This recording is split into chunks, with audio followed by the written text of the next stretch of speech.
Good morning, everyone, and welcome to the Buckinghamshire Financial Insecurity Partnership #Back on Track event. We're delighted to be joined by a huge range of partner organisations this morning to give people living in Buckinghamshire all the advice and information they might need during these difficult times. You can see from the slide, we've got Heart of Bucks, we've got Vale of Aylesbury, we're joined by Wickham Mind, we're going to have Money Tips represented here today, One Can Trust, Helping Hands, Step Change, Career Springboard, Paradigm, Oasis Partnership, Citizens Advice, and many, many more. So there's a jam-packed agenda for today, and I'm going to be your host, guiding you through all of the different speakers. My name's Sophie Phillips, and I'm Head of Resident and Community Engagement at Red Kite Community Housing. And we're joined by Resource, who are an event management company who are kindly facilitating all of the technology in the background today to make sure that the platform runs as smoothly as possible. So you might hear myself and other speakers asking Sophia or Kate to move on to the next slide. So I'm ready for my next slide, please, Sophia. So welcome. If you've not used AirMeet before, welcome to this platform. It's going to run like a virtual conference. It's going to run from 10 a.m. till 2 p.m. and we're going to have 3 breaks throughout the day to give you guys a chance to stock up on drinks and to have a little bit of a break to process all of the information that we're going to be giving out. We're also hoping to be joined by Helping Hands to help you with any one-to-one queries you might have. And how you'll access that support is you'll see when we're out of the live presenting mode, which we're in at the moment, during the breaks, you'll see that there are tables you can join, and there will be a Helping Hands table. And somebody will be sat on that table and you can take to them any personal queries you might have about your finances, because we know that there might be some questions that you might not feel comfortable asking in the main event. If you want to ask questions to speakers, hopefully you'll see on the right-hand side of your screen that there is a chat bar. And in that chat bar, you can put questions into the event feed. And what I'll do is at the end of each presentation, if we've got a little bit of time, I'll pick up those questions and pop them to the presenter so they can answer your question. In the event that we have more questions than we have time to answer, please don't worry. We'll be able to use your email address to send a dedicated response back to you in relation to your question. And then I'm ready for my next slide, please. Thank you. Okay, so #Back on Track. What is this event all about? We know that times are tough and we are all feeling the pressure. The COVID-19 pandemic has brought pressure into all of our lives.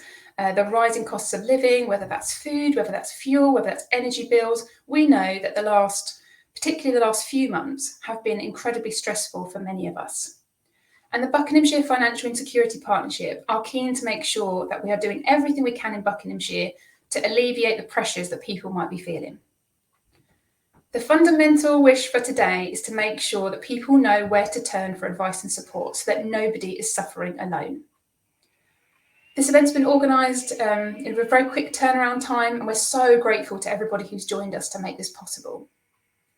We know that December's a really busy month for people for lots of different reasons. People may be at work whilst this event is running, and that's why we're going to be recording the content today and sharing it across our platforms, social media, websites. All of the partner organisations will be doing the same to make sure that throughout the winter period, people who weren't able to join us today can access this event. And I'm ready for my next slide, please. Thank you. So here at Red Kite, we are committed to realising potential. We are really, really pleased to be celebrating the dedication of so many Buckinghamshire-based organisations that have come together to help us to deliver this event today. Since the COVID-19 pandemic, organisations in Buckinghamshire are working more closely together than ever before to make sure that people get the support that they need. And today is all about providing hope and practical support.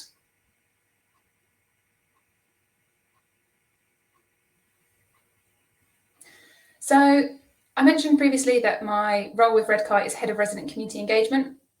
So I'm going to take my host hat off just for the next sort of 5-10 minutes and just tell you a little bit more specifically about Red Kite and how we might be able to help you if you're a Red Kite resident or if you're somebody who lives in one of our communities. So how could Red Kite help me or someone that I know? Well, Red Kite actually offer grant funding for courses, for qualifications, and even for business startup. We run a pop-up business school once a year, and the next one's going to be held in March 2022. We also have financial and support advice available from our dedicated in-house wellbeing team.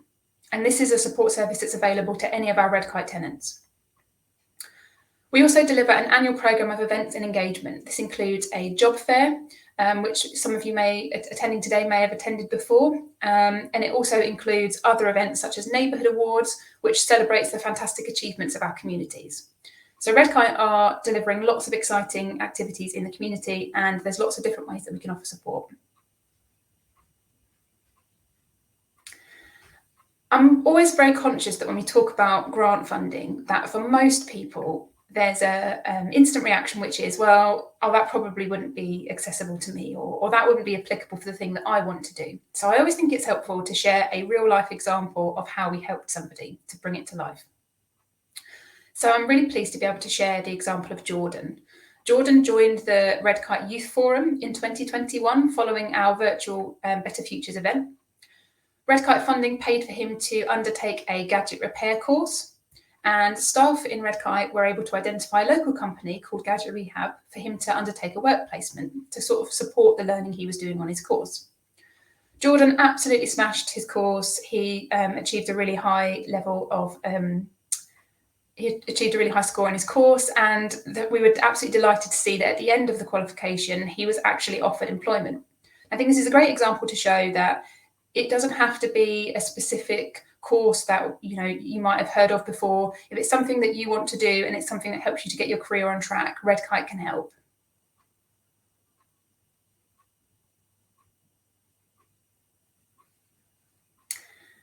So I wanted to talk a bit more about how Redkite might be able to help you or someone that you know.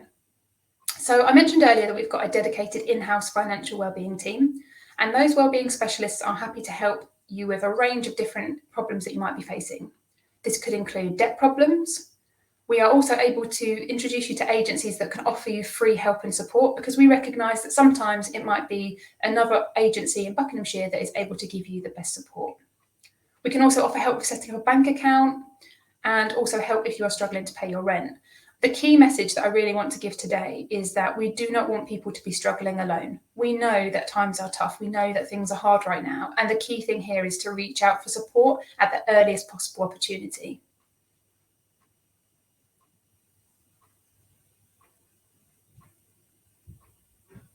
So I've mentioned a few different options for support at Redkite, and I just wanted to give some contact details. So if anybody listening to this content is interested in finding out more, they know where to go.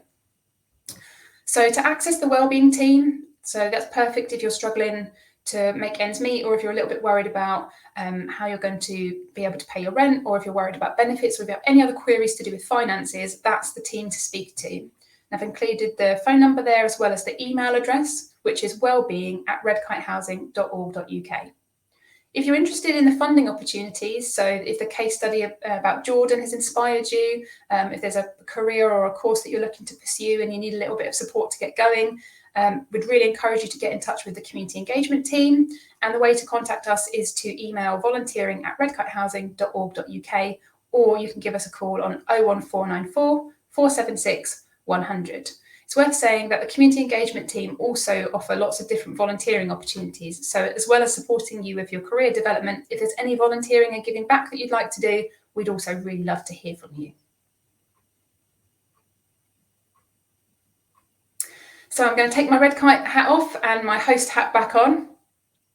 So talking about the hashtag Back on Track event, what are we going to be covering in our jam-packed agenda today? So as I mentioned at the start, we've got a huge range of partner organisations delivering fantastic practical advice and support to help everybody in Buckinghamshire to know where to turn if they need some help. We're going to specifically be talking about finances. That's going to include debt. That's going to include benefits. That's going to include top tips for how to make your money go further. We're also going to be giving advice on food. So people who might be struggling to afford to purchase food at the moment. We're also going to have a session around how to ensure that you're eating for wellness. We've also got sections on employment and career. We've got some fantastic speakers giving top tips on how to navigate difficult issues, such as if you're looking for employment and you're finding that hard right now, we've got all of the advice that you will need. I'm really delighted to say that we've got two keynote speakers. We've got a keynote speaker for the morning and a keynote speaker for the afternoon. This morning, it will be Neil Doig, who is the founder of Money Tips and the author of Millennial Money Mindset. Neil's going to be joining us to talk through lots of top tips and, crucially, how to make sure this Christmas that we spend with our mind and not our heart. This afternoon, the keynote speaker is Julia Wassell from Wickham Mind, and she's going to be talking to us about how we can build resilience and how we can keep a healthy mind despite the challenges of the times that we find ourselves facing at the moment. So as you can see, we've got a packed agenda. We've got lots of fantastic speakers joining us today. If everybody's ready, I think we're ready to begin. So I'm delighted to bring to the stage Neil Doig. He's the founder of Money Tips. He's the author of Millennial Money Mindset, and he's going to be talking to us about how to spend with our mind and not our heart this Christmas. Neil, welcome to the stage. Thanks so much. Thanks for having me. I'm super excited. I just realized I've got to turn on my camera. There we go. Thanks so much for having me. I really appreciate it. Perfect, Neil. I'm going to take myself off the stage now and hand over to you. Okay, thanks so much. So back on track. We're gonna give you top tips on how to improve your finances. So I'm just mindful of your time, so stay right until the end because you're going to give away loads of tips. I was just wondering to the speaker, can I have the slides up? There we go. Thanks so much. So we're going to talk about spend with your head, not with your heart. So stay right to the end because we're going to give loads of practical tips that you can use with your everyday life. So next slide, please. So before we start, I'm going to give a gift for everyone today. And so to make it as practical as possible. So if you want a gift, I'm going to give a free training course on how to automate your finances to give yourself more me time.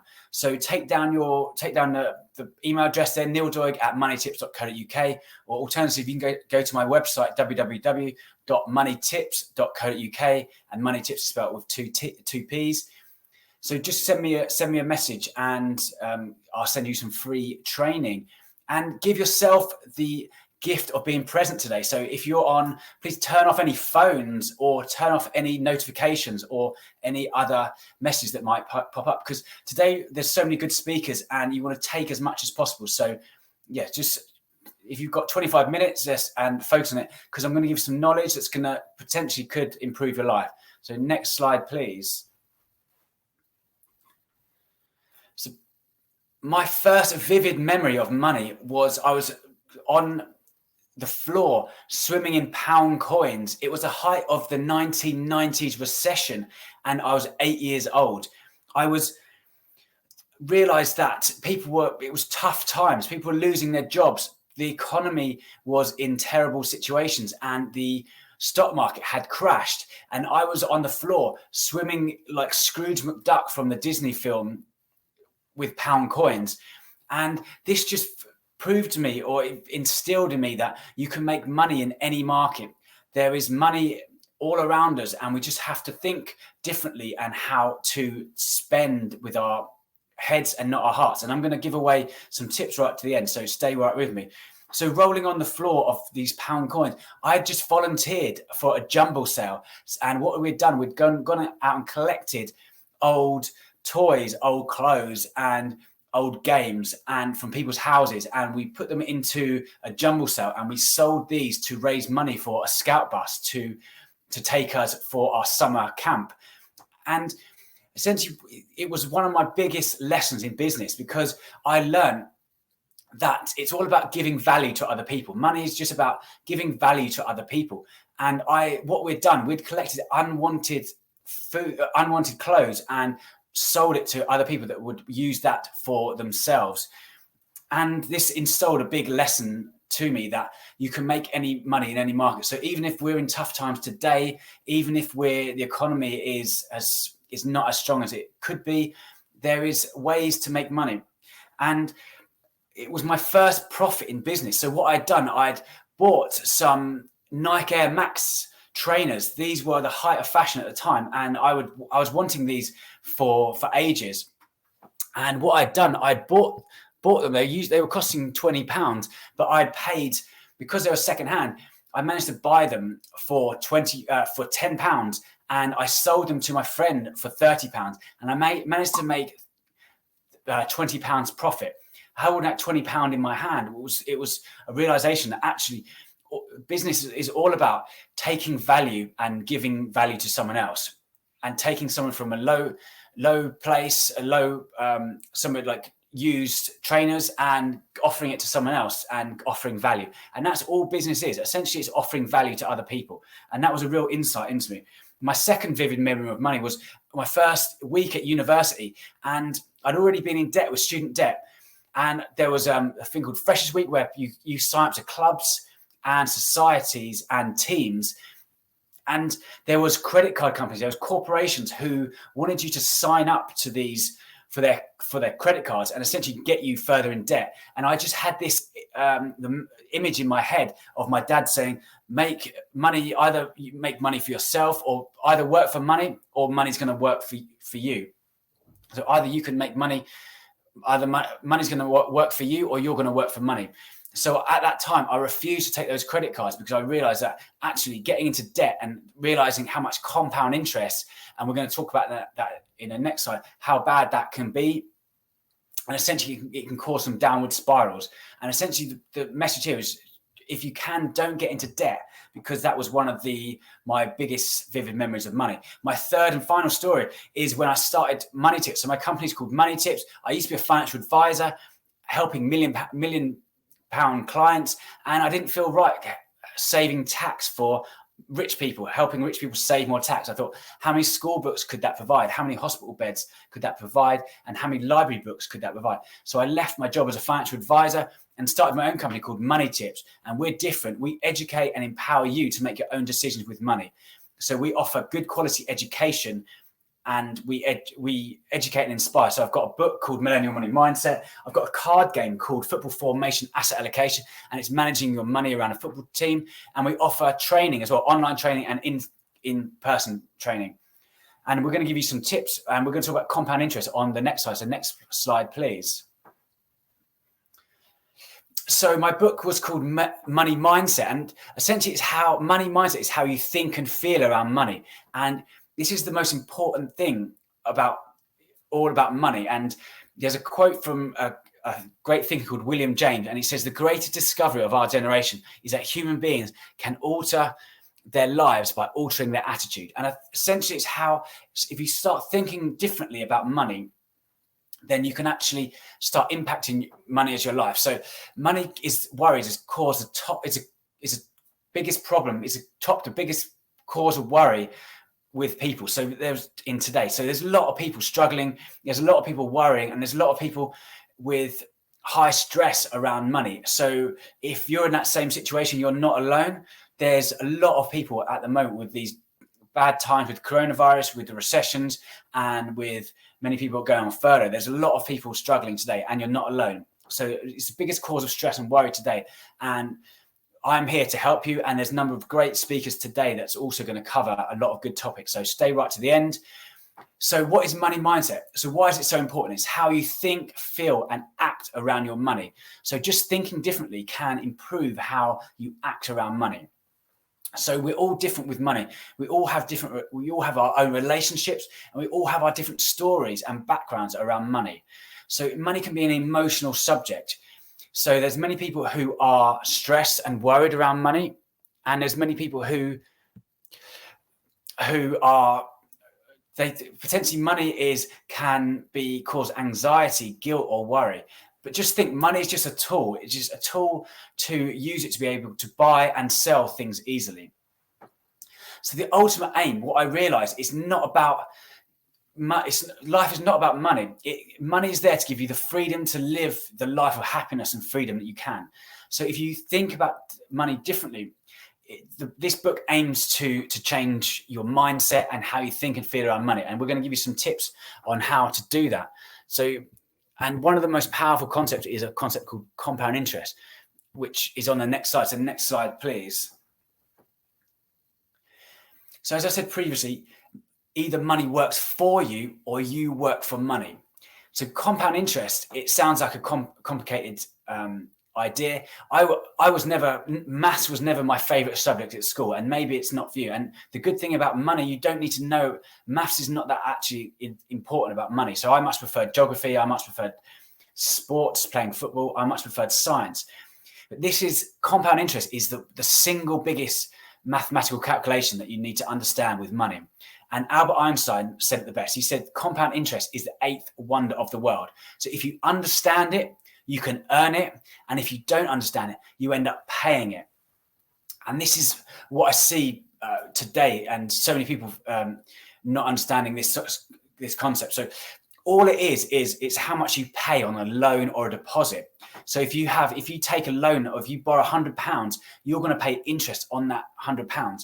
And what happens? It builds up like a snowball. Think of it like a snowball. A snowball starts off really small, and if you roll it in the snow, it builds up over time. And either that's going to work for you and you save that money, or you invest that money, or you lend that money to other people, and that money is going to grow for you, or it's going to work against you. If you borrow money like credit cards, that snowball is going to, and that money is going to build up over time, and it's going to get bigger and bigger and bigger, and it's going to get more and more and more stressful. So you can lend money to people, or you can invest, you can save or invest your money. So this is going to be working for you. So this concept, this idea, this mathematical sum, or this mathematical calculation, is the single biggest important thing you need to understand about your money and your finances. And it's essentially how long it takes to double your money. So there's a really easy calculation called the rule of 72. And I go into much more detail in the training program that I'm offering for free. Just sign up today.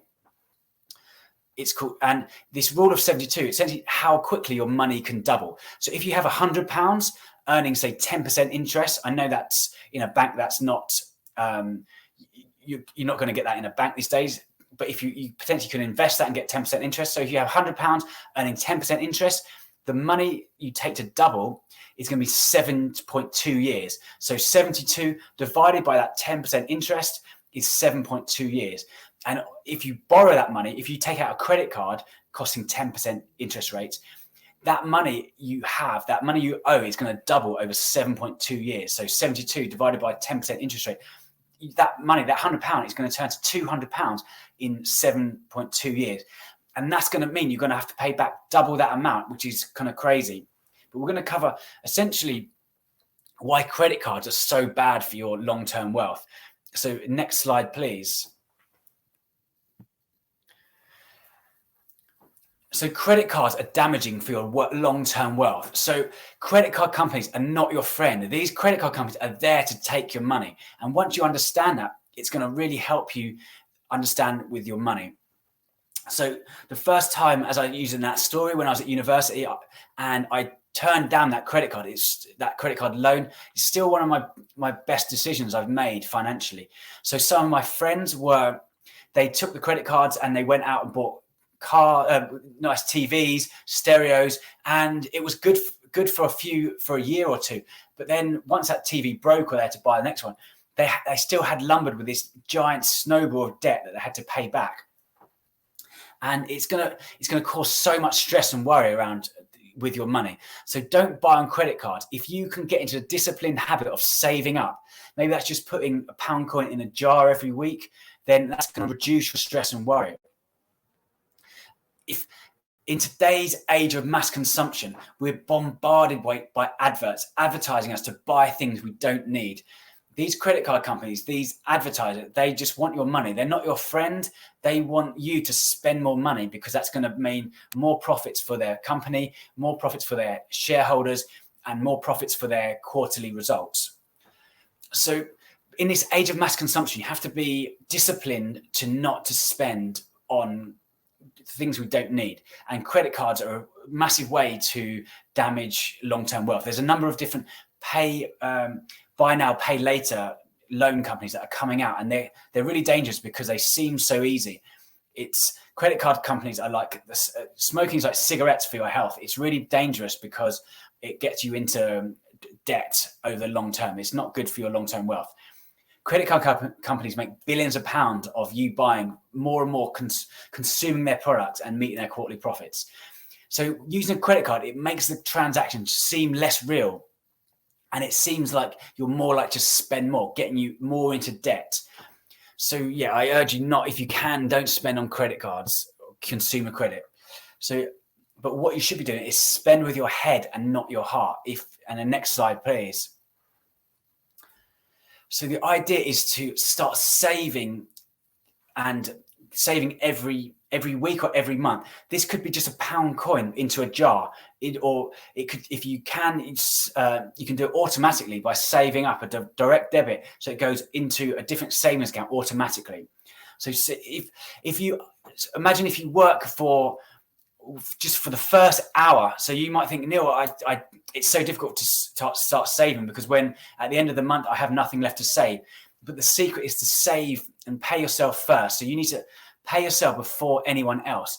So imagine you work at a job, that first hour of your time, that is for you to save money. That's for no one else. Don't pay that to your credit card companies. Don't pay that for your rent. Don't pay that for to buy consumer credit. That's just there to save up. So first hour of your day should be just to pay yourself. And this is going to give you a massive peace of mind when after, in a month's time, in a year's time, in 5 years' time, you're going to have, if you do this and you don't spend it, you're going to have, it's going to build up over time. And just like that snowball example we use, it's going to build up over time and it's going to become massive. That snowball is going to become massive. And it's going to give you massive peace of mind and reduce your stress and worries. So write down all your needs and wants. There's a difference between what we need and what we want. So needs are things we need to survive, like water, shelter, heating, food. And we need this to survive. And wants are everything else. This is buying things that we don't necessarily need, things that we can do without, we can live without. So the real secret is to spend less than you earn and then save or invest the difference. So spend less than you earn and save and invest the difference. And I know it's easier said than done, but if you can crack this one thing, then life gets so much easier.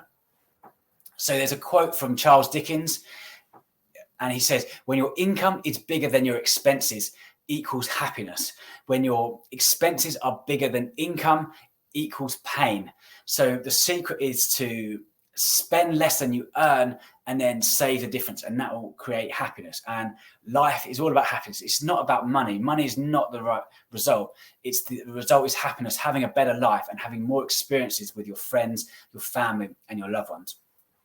So there's three choices. So either you can earn more, you can spend less, or you can do a bit of both. So how do you earn more? So you earn more by getting more experience, more education, or using your time to add value to people. So there's a number of different training programs you can do. You can get more education, have more experience. The more experience, the more value you can add for people, the more money you're going to get paid.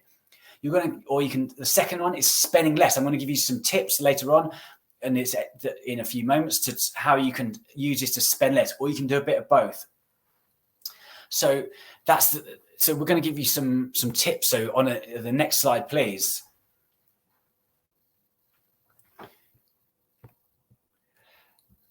So one of the biggest things how to increase how much money you earn over your lifetime is by setting goals. So there was a study done, and they worked out that if you set goals, the simple act of writing down your goals and heading towards that goal, you earn twice as much than someone who hasn't set those goals. So let me say that again. If you write down your goals, you're going to earn twice as much than if you didn't write those goals down. So I have goals at the end every year. I write down goals and head towards those goals. So I split my goals into three. I have my work goals, my rest goals, like my hobbies, and then my play goals, like my bucket list. So write down what you want from work. If you want to increase where you want to work, what's your ideal job, how much you want to earn from that job. Then your second one is your rest. What would you like to do as a hobby? So I started writing my book as a hobby. I just started thinking, actually, this could add a lot of value to people's lives. And I started writing as a hobby. I started my podcast, Millennial Money Mindset, as a hobby. I just started writing, started publishing podcasts, speaking to people, and it started as a hobby, and now it's part of my business. And a third thing is play. What would you love to do? So life is for living. It's not always about spending and saving, or investing. So I know I talk a lot about spending less than you earn and about resisting temptation, but life is for living. You need something to reward yourself for what you save. So write down your work goals, your rest goals, and your play goals. So if you go shopping, have a shopping list. It's the same as setting goals. So if you have a shopping list and stick to it, so know what you want from your shopping list. Start off, write a shopping list before you go. may sound simple, but I've done it so many times where I've gone shopping and I've just bought loads of stuff, and I've got home and I was like, I didn't really want this, I didn't really need this, but as I said, corporations are real clever at that, the psychological and the mindset tricks they can play on us. So there's certain things they put, they're like the sweets at the end of the counter, that they're going to trick us into buying more things than we need. And by writing a shopping list down, it reduces this temptation to go off and spend things that we don't necessarily need. So the next money tip is use the 2-day rule. So the 2-day rule is, if you want to buy something, then wait 2 days before you actually purchase that thing. And so I use this all the time now, and it's saved me loads of money. So don't just buy things spontaneously. Have a discipline to wait 2 days, because it will calm down our emotions. When we get caught up in this kind of frenzy of advertising, and when we go shopping, buying this thing to make us feel good. So there are chemicals in our brain that get released when we buy things. When we buy things that we've been advertised to, it releases triggers in our mind and in our brain. That means we get rewarded. We get pleasure rewards in our brain when we buy things. So have a 2-day rule, and that means that you can wait 2 days before you're allowed to buy that thing. And then you realize, actually, do I need that thing? Can I afford that thing? And will I use that thing? So the next thing is, when you do go shopping, you can shop using own brands. So I do this all the time. If say, for instance, Weetabix, you can buy own brand Weetabix, and it's going to save you so much money. Weetabix is so much more expensive than the own brand version, and that saves you so much money. The advertisers advertise you to buy their own product, but actually it's a very similar product, and I barely notice a difference. Other thing is baked beans. If you're buying baked beans, Heinz baked beans are super expensive, or other brands are much more expensive. If you buy the supermarket brand, you could just add in a bit of salt and sugar and it tastes exactly the same. You don't really know the difference. So be mindful with your spending, not mindless. Shop with a purpose and fight that impulse. So the corporations are there to get your money. So don't go shopping hungry as well. So I've done that so many times. I go shopping hungry and I end up buying loads of stuff that I don't necessarily need, I don't necessarily want. Another thing is unsubscribe to email lists. So they're there to advertise to you. So if they're not adding value to you, if they're just promoting to you, unsubscribe, take it off there's a law that came out recently that they have to have a button that you unsubscribe to these lists. So take yourself off these lists, and it means they're going to stop selling to you. So the internet's amazing. You can sell unwanted gifts or goods on eBay.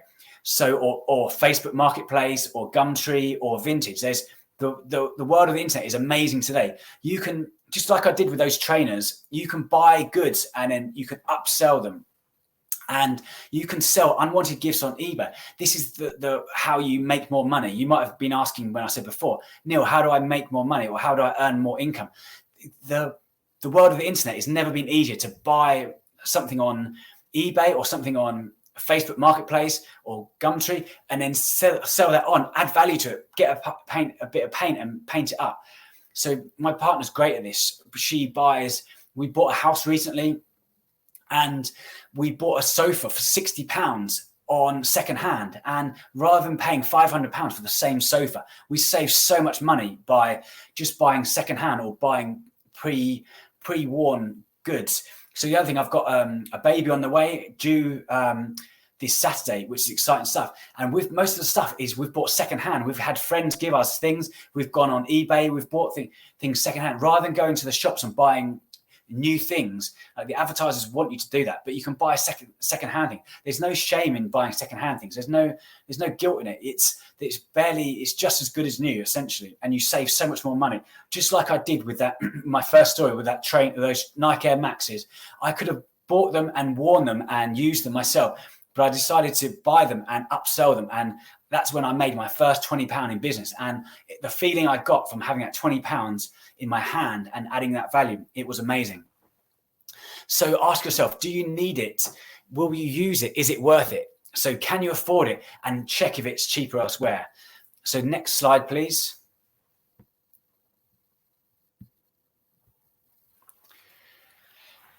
So this Christmas, so think with your head, not with your heart. So this Christmas, think about creating experiences with your loved one, not buying things for presents. Like maybe that might be, a walk with your partner, a nice date outside, maybe a massage with your partner. Or children are essentially go play football with your child. I have a child. I know it's so difficult when he has friends and advertise. He's come with me with his Christmas list already, and essentially he's thinking. So he has so many lists on his Christmas, but they want you to spend time with your friends and family and your loved ones. It's not necessarily about buying more things. So your presence is your presence. So I thought that was a real good saying. I read that on the tube yesterday, and I thought that was really nice. So your presence is your presence. So spending time with your friends and family, it's not about us buying things. It's not about buying more things. It's about spending more time with your friends and family. So another tip is don't be loyal with your mobile phones, energy provider, or insurance. You can change them every year. They tend to put your price up, and if you're loyal, if you stick with them, the cost of it goes up. Where if you shop around, actually you're going to save loads of money. You can haggle for deals. So there's no such thing as a fixed price. You can haggle for deals. You can ask for, can you get that off? Can you get something thrown in? Can you, is there any way to add value? So talking about credit cards. So pay off your expensive credit card debt first, like credit cards or consumer debt. And because think about snowball, once you pay off that expensive debt, it's going to grow. Your expensive debt is going to grow much quicker as the kind of more high interest rates you pay. So resist temptation. Remember, corporations want your money. They're not your friend. They advertise you to spend more money.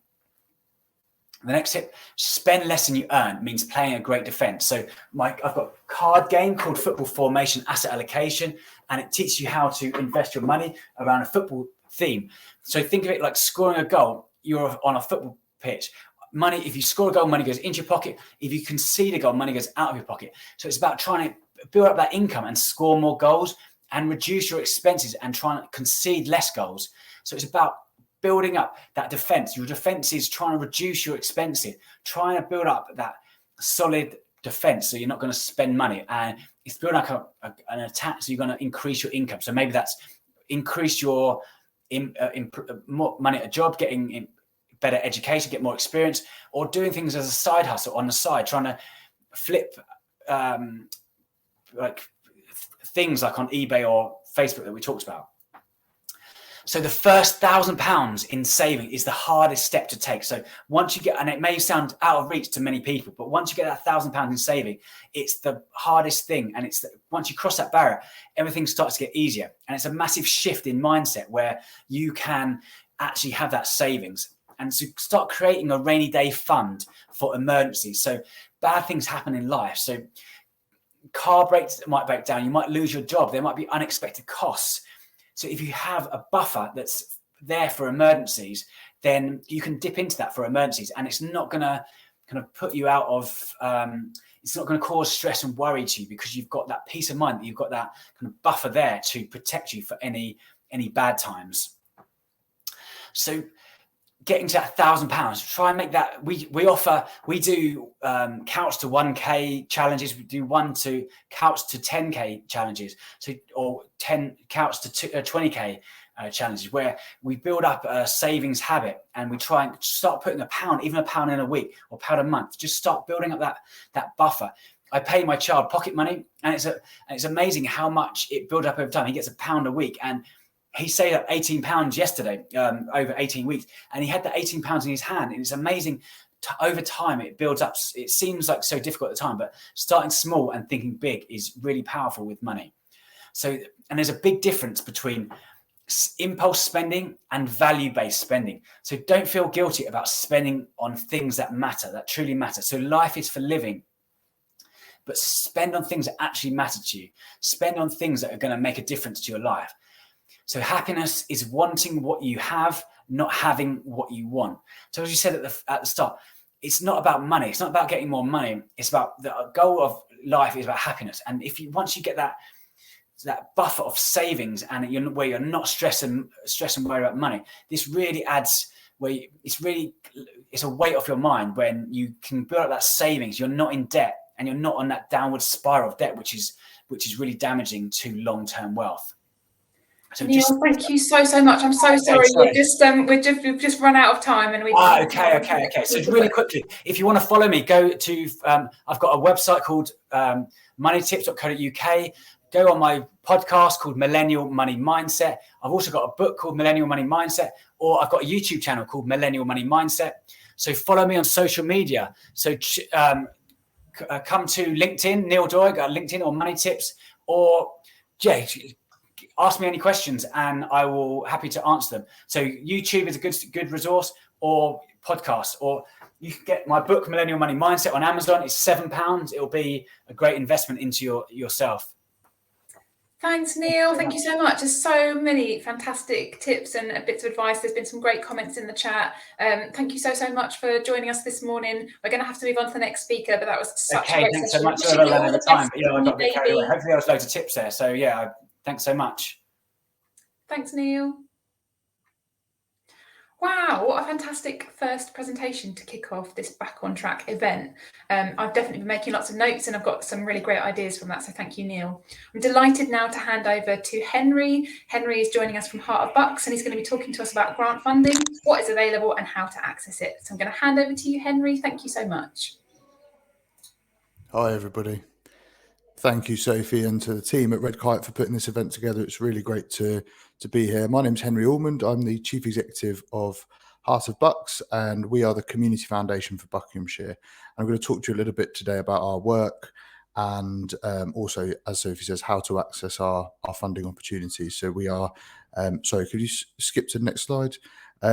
So we are a registered charity, totally independent organisation, and we are primarily a grant making organisation. So we give away money in its simplest terms.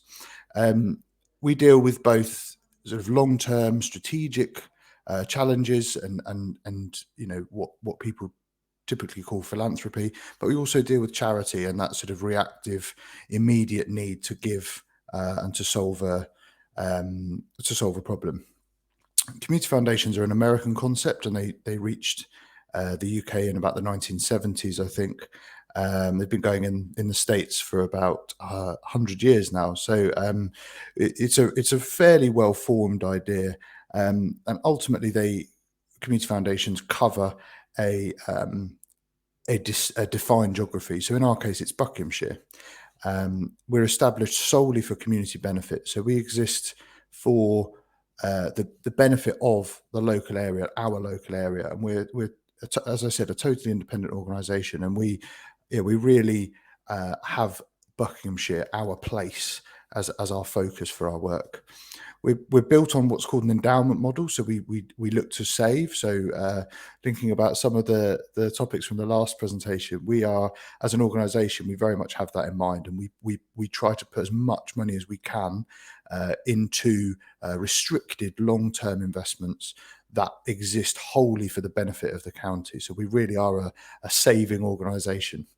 There are 47 community foundations in the UK, and we are just one of them. But collectively, we are, between the 47 of us, the fourth largest endowed grant maker in the UK. So it's a pretty substantial network, and one that is really quite effective. So I encourage you to get involved and have a look at your local community foundation, particularly if it's us, of course. So in numbers, Heart of Bucks, we have about £9 million in our savings account, which is great news for Buckinghamshire, but we're always looking to grow that. We've given away about £10 million in grants and loans since we started in the year 2000, and 1.5 million of that was during the pandemic in 2021. Which was our largest ever year by quite some margin.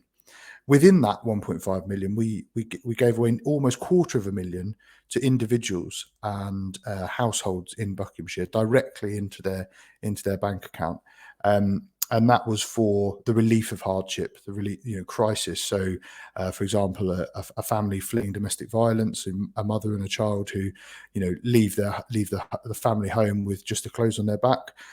we're able to step in and work with, the frontline workers, including in housing associations, to provide sort of emergency payments for food, sometimes for shelter, white goods, the sorts of things that you can't take with you when you leave a violent domestic situation. And I'm really pleased that we've been able to give such a lot of money to families in Buckinghamshire experiencing crisis. Our average grant is typically about £2,000, and we funded 693 projects in 2020-21. Next slide, please. So another way of thinking about our work is in a sort of a cycle approach. So starting in the top right, we raise money for charities and good causes, and that is typically with engaging with very wealthy people, businesses, to encourage them to give more of their resources to local communities, in Buckinghamshire. So we do a lot of our work is spent focusing on talking to people about why they should give more into Buckinghamshire, particularly locally focused. So we think it's extremely important that organisations are people and businesses are focusing their money locally and not necessarily giving it away. To some of the very big national charities. We think it's local giving is incredibly important, and having that local focus. The next one then is that we distribute grants. So this is not just a scattergun approach. We take a very careful and considered and measured approach to grant distribution, and because we want to ensure lasting impact. We want to ensure that our money is well used, and really makes a long-term difference. And that third and final part of the cycle is that we use our knowledge and our engagement with the local community on the ground and all of the partners and stakeholders that we work with to be a visible champion and collaborative champion for Buckinghamshire, the place. And that is really what I'm most passionate about, is making Buckinghamshire and its people and places, the best possible, the best that it can possibly be. Next slide, please. So where does our funding go? Well, looking at those 6 there on screen, I think you'll find that we pretty much fund anything: health and well-being, education, skills, the environment and climate change, public spaces, isolation and disadvantage, arts, culture and heritage, and building stronger communities, community cohesion. There is not much that we don't fund, and perhaps the easiest way to think about it is what we will not fund. So we won't fund not for-profit activity, so businesses, etc. We won't fund, and we won't fund organisations that exist solely for animal welfare purposes. So it's really about people and places. But I think that's a good sort of snapshot there of what we will fund. Next slide, please. So I wanted to spend a couple of minutes just talking about what I mean by a couple of terms. So philanthropy and charity are terms that you will hear interchangeably in the third sector. And I wanted to use the opportunity to focus on what we do locally, because you can apply philanthropy and charity both globally and locally. And I think it's important to think global, of course, but be local and act local. And when we talk about charity, we talk about perhaps being reactive, not necessarily solving a problem, but providing maybe a sticking plaster or an immediate response. So a good example is our crisis funds, where somebody is in a desperate situation and needs some money or some resources in order to alleviate themselves from that. And that's an incredibly important role in society, charity, and particularly at that local level, because we can utilize local knowledge to make a difference in people's lives. Flicking over to philanthropy, it's much more strategic in nature. So you're looking about taking a data-driven and partnership approach to try and solve problems, not just provide an immediate crisis response. And if we flick over to the next slide, I'll give you some examples of what I mean. So taking first those global quadrants, in the top left, you've got the earthquake in Haiti.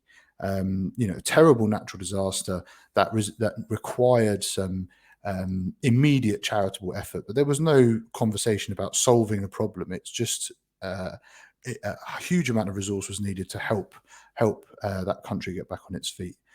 In the top right, we're looking at Bill and Melinda Gates. So their charitable foundation puts a huge amount of resources into try to solve problems in a strategic way. So trying to solve the problem of malaria in Africa, for example. Now that's a much more long-term approach to trying to deal with big global challenges. But where I really want to focus is in the bottom two quadrants. So in the bottom left is charity. In Buckinghamshire, it's a local food bank. Now, a food bank is not a solution to a problem. It provides hungry people with some food for a short period of time. It doesn't stop them being hungry in 1, 2, 3 years' time, but it is critical. You don't say to a hungry person, "I'm sorry, we're not going to help you. We're thinking about strategic long-term things." That doesn't help the hungry person. However, you do also need to think about solving the problem, and an organisation I'll highlight is Sustain and the Bucks Food Partnership. So keeping that theme of food, they are looking at providing sort of support, holistic support, wraparound support for the food system in Buckinghamshire, and looking to solve the problem of food poverty and nutritional poverty and all that sort of thing. So both of those are really important examples. There's no right or wrong, and I think that's just a way of illustrating the breadth of the work that we deal with, and why it's so important to think about both. Charity is incredibly important, but so is philanthropy. Next slide, please. So I wanted to spend just a minute or two just talking about what I see and what our organisation sees as some of these really topical local issues in Buckinghamshire. So where we need to be focusing our thoughts and our energy. So obviously the topic of today's conference, financial insecurity, really important, as is but things like protecting our environment, climate change, diversity, equity, inclusion. Isolation and loneliness, particularly we've seen rising through COVID and some of the restrictions in place. Mental health, again, COVID has exacerbated that. And food security, as I've talked about. And of course, young people who have perhaps been particularly disadvantaged by some of the challenges around COVID and are still experiencing it in schools and universities. Next slide, please.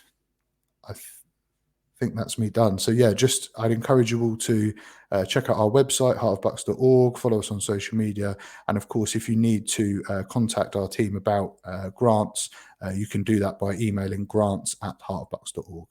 Thank you very much for having me. Thank you, Henry. That was a really brilliant presentation. We did have a quick question. I can see that somebody's asked, is it possible to apply to these sorts of grants to get help with debts such as rent arrears? And I wondered if you wanted to add a quick response to that, Henry.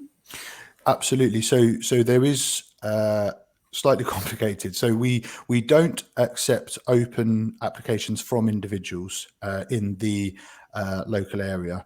We do accept applications from frontline workers, so social workers, homelessness workers, citizens advice, for example. So there is a system where we will accept applications from those individuals, but we do not accept open applications because we're just not resourced. We're just not set up for it. We're a very small organisation. Thanks, Henry. I can see as well that Helping Hands have responded to that person who's asked that question, which is great. So Henry, thank you so much. Thank you very much. Cheers. Fabulous. Okay, we've had such a jam-packed session this morning. We have run up to the break, and I think we're going to be able to step away for 2 minutes to just grab a quick drink, and then we're going to jump straight back in with a presentation from Jill Harding.